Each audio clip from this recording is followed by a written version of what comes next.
ఏ అందరు నాది ఈ ఊరే నాది తెలుసు కదా. ఓకే, ఒకసారి మాట్లాడి 2 నిమిషాలు మాట్లాడతాను. 1 నిమిషం అయితే 2 నిమిషాలు. ఆ మధ్య మీలాగే ఇంజనీరింగ్లో 1వ ర్యాంక్ వచ్చినవాడు ఒకటి కలిశాడు నన్ను. ఇంజనీరింగ్ ర్యాంకులో ఎంసెట్లో 1వ ర్యాంకు. వాడిని సుభాష్ చంద్రబోస్ ఎవరని అడిగాను నేను. ఏం చెప్పాడు తెలుసా? విజయవాడ బస్సు ఉంటుంది కదా, బోస్ ట్రావెల్స్, ఆ బోస్ అని చెప్పాడు సుభాష్ చంద్రబోస్ ఎవరంటే. ఎందుకు? వాడు సినిమాలు చూడ్డు, క్రికెట్ ఆడ్డు, బయటికి వెళ్ళడు, 1-1-1 2-2 ఈ గోళ్ళు పడి ఏడుస్తుంటాడు. పోనీ నేను చచ్చేంత చదువులు చదివాను, కలెక్టర్ దాకా వచ్చాను. లాస్ట్కి ఏమయ్యాను? సినిమా యాక్టర్ అయి తండ్రి పాత్రలు వేసుకుంటున్నాను.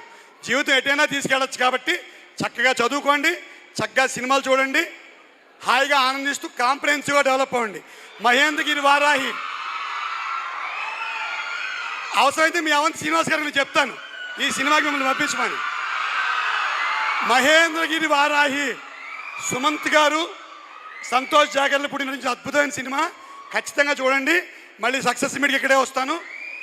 సుభాష్ చంద్రబోస్ అంటే freedom fighter, Bose is boss, travels owner కాదు. Thank you very much. Thank you so much. సినిమాలు చూడండి బాగా.